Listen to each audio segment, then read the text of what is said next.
make episode 4 of VGTR Live!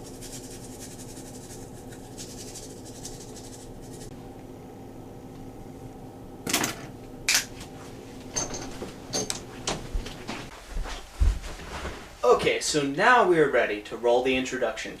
Welcome to VGTR Live.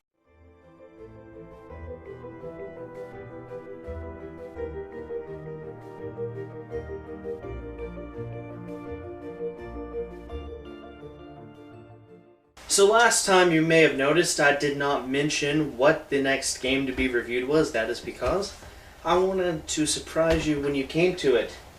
Today, we will be talking about Star Wars Racer Revenge for PlayStation 2.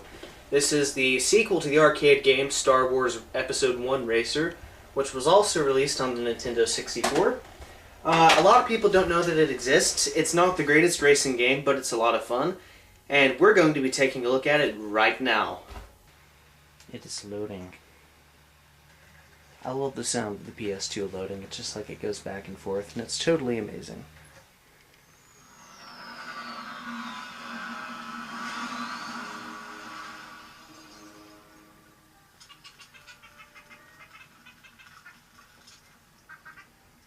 There's the old LucasArts logo before they were closed, like they are presently. I always liked this logo. My favorite version of it was the one that appeared before Star Wars Obi-Wan, which I know that game isn't that great altogether, but it was a lot of fun back in the day, before you knew what else existed.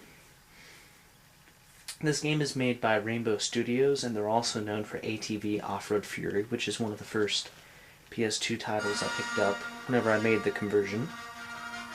Here we have the iconic Star Wars logo. We'll go to single play. I think initially there's only one planet available.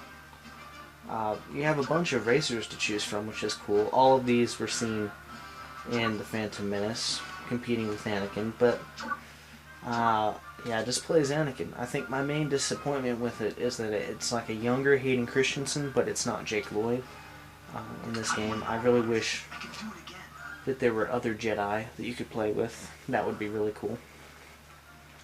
So we're going to go to the Mos Espa Open here.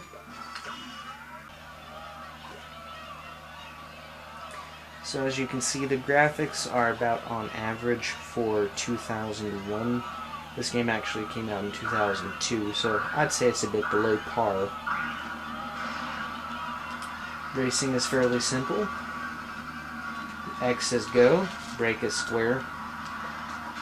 You can change positions. I prefer to have it right here. You can reverse the camera. There's also a boost, which is very helpful. Now, just like in the movie, whenever Anakin was hit and his engine started smoking, he shared energy between the two of them. I can also do that, and it evens out your health and makes you stay a bit more steady. Now, in lieu of Burnout, which came out a couple of years after this, you can actually knock racers out just like in the movie. So that's pretty cool. You can see me doing it right now. I'm not the best at this, but it is possible. There's a way to do it without killing yourself. I'll put it that way. There we go. Knockout. There I go. That was disappointing. But I'm not in last. Here's a planet that was not actually featured in the movies, Mon Calamari, the home of Admiral Akbar. It's pretty cool that there's some non-in-movie planets that are featured. This is one of my favorite tracks that I've had to go over so far in the campaign. This game itself, it does feel kind of lacking. This feels more like a port of something slightly older than the PS2 era. The environments themselves lack a lot of detail, but that's made up for in fun gameplay. Now, this is actually not the only racer game based on Star Wars that's available for PS2. There's also not episode 1, but there's Jedi karting. It's like Mario Kart, not Mario Kart. Don't ever listen to the commercials. It's actually Mario. It's like Mario Kart, but Star Wars, and it has little tiny bobblehead-like characters of Darth Maul and Jar Jar Binks and Qui-Gon all in some form of kart racing. It's strange. I don't think it's as much fun as this one. I've never tried it, but I have seen gameplay. I'm determined to win this. There we go. Woohoo! Game modes include single play, versus mode if you have a friend and another controller, and then tournament, which is basically like a progression type thing where you unlock all of the other racers and tracks that are not available from the get-go. There's also an art gallery available if you'd like to go look at art. Let's see if I have any.